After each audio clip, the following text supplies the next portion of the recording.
Good morning. Today is 20 December 2012. What day is today? Thursday morning. Today is the anniversary of the U.S. invasion of Panama, which occurred in 1989. Uh, while the vast majority of Panamanians basically say thank you to the United States for getting rid of a 21-year military dictatorship, there are extremists out there that just absolutely hate the United States and don't like Americans. And on this date, there always resurfaces the memory of those people, those innocent civilians who were killed during the invasion under circumstances that were never properly clarified. So anyway, for U.S. citizens out there, today's a good day to keep a low profile.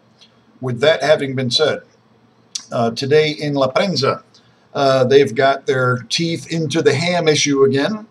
If you remember, the president of the National Assembly, Sergio Galvez, bought 30,000 hams for more than $600,000 of public money to be distributed in the area of Chorrillo.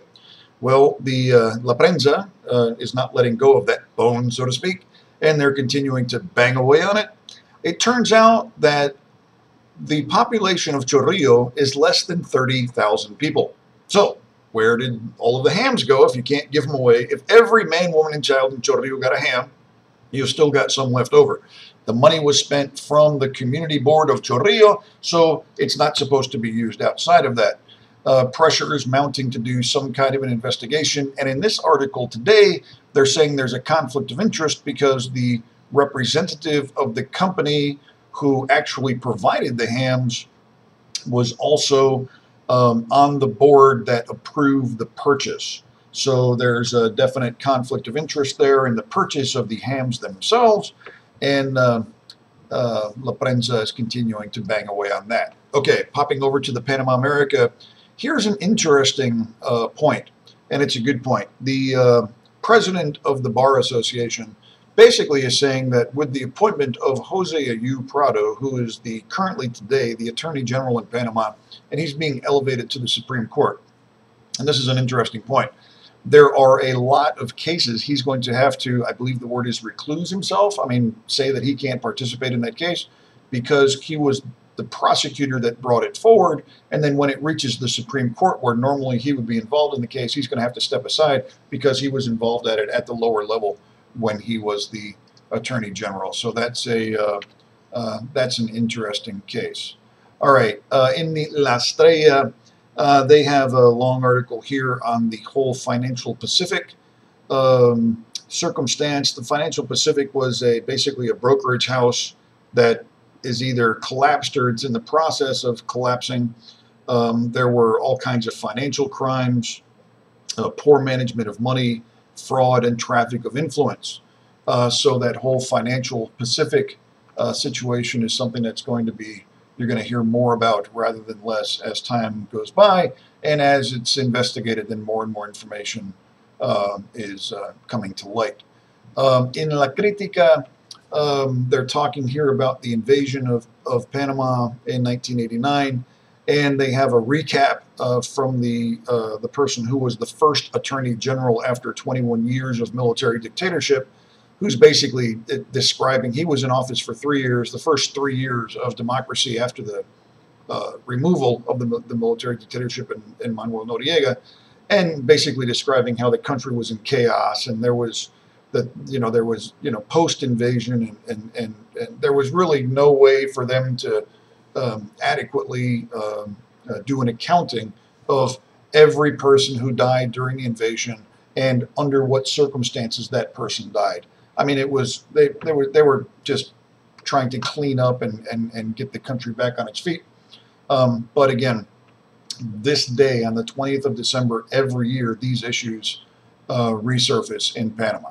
Okay, now it's always funny how when somebody gets caught doing something, they always say that there's a campaign against them. All right, well, the chief, Sylvia Carrera, the woman who received the $29,000 brand new pickup truck from Roberto Eisenman. Now, somebody asked a question in the comment section from yesterday. Yes, apparently this donation or this gift of the pickup truck occurred simultaneously or at about the same time as the protest against the mining thing. So it's not like it just happened yesterday. It was, have a truck, go protest and raise hell. There's no real doubt about that. It was, we'll give you the truck and you guys are going to go do crap to make Martinelli look bad and do a demonstration against mining, and oh, we're just so concerned about the environment. Yeah, it's all political and payola. All right, popping over to TVN Channel 2. There's a conflict, a new conflict between the Sena Front. The Sena Front is basically the border guard cops. It's a police organization, but it's also a quasi-military organization. And they're the ones that are always fighting with the FARC down in the Darien jungle and fighting against drug traffickers and stuff. Well, there was a boat, a fiberglass boat, that came out of Colombia loaded with cocaine. It was picked up by the U.S. Coast Guard, who were following it into Panamanian waters. They notified the Panamanian authorities. The guys on the boat drove it up a river or into a swamp or whatever and basically bailed out and abandoned the boat. Apparently there was no drug bust. The only thing that they found was the boat. But the Indians, this is the cool part, the Cunayala Indians in the area basically snatch the boat and they say, it's our boat. We're not giving it back. This isn't the first time this has happened. There's this in that whole Cunayala region, which basically goes down the whole coast from El Porvenir all the way down to Colombia, is the comarca or the province of Cunayala. And those guys have a certain degree of independence, and they can, to a certain extent, they can do what they want. They think they can do what they want. And when it comes to these drug boats, they live on the water, they like boats, and they want the boats, and they don't care. The problem is that they'll take the boat, and then they'll turn it around and sell it back to the drug traffickers. Those guys make a lot of money on the coke traffic over there, even though they say that they don't. Okay, in the El Siglo, there's a big conflict up in Chame between the municipal council, which are all of the elected representatives from all of the different districts, of the different areas of that district, and the mayor of Chame. What it comes down to is that there is a restaurant in the area of Coronado, and what it looks like is that the people that are behind this restaurant kind of like paid bribes off to buy off the mayor of Chame rather than doing things legally and pay taxes. And then now there's the power has shifted somewhat within this municipal council. There are no less than 5, count them 5, criminal complaints against this mayor for trafficking of influence. And apparently he's been in the business of, you give me money and I make stuff easy for you, and whatever. So it's just, one more corrupt politician, big deal. The point of the matter here for foreigners who come down here to do business, now those guys that were paying the bribes are basically screwed because they're going to get their restaurant shut down. They're out the money. They don't have the documents saying that they're legal. And it's just all bad. So you got to be really, really careful to go down that road of, well, we'll just pay bribes to make stuff happen. And if you're a U.S. citizen, and this one is going to come up again, there's this thing called the Foreign Corrupt Practices Act. And if you're ever involved in paying a bribe to a Panamanian person, for a Panamanian public official, for damn near any reason, you are breaking U.S. law. Did you know that one? Well, that's going to come down on some people's heads here before too long as well, here in Panama, for doing exactly that. Anyway, Chame, corrupt mayor, restaurant getting closed, bribery, routine. Okay. You remember a guy named Rene Luciani? He used to be the director of the Office of Social Security back in the years of the PRD, and he was the guy who was kind of like untouched when this whole, it's diethylene glycol, I think that was in 2005.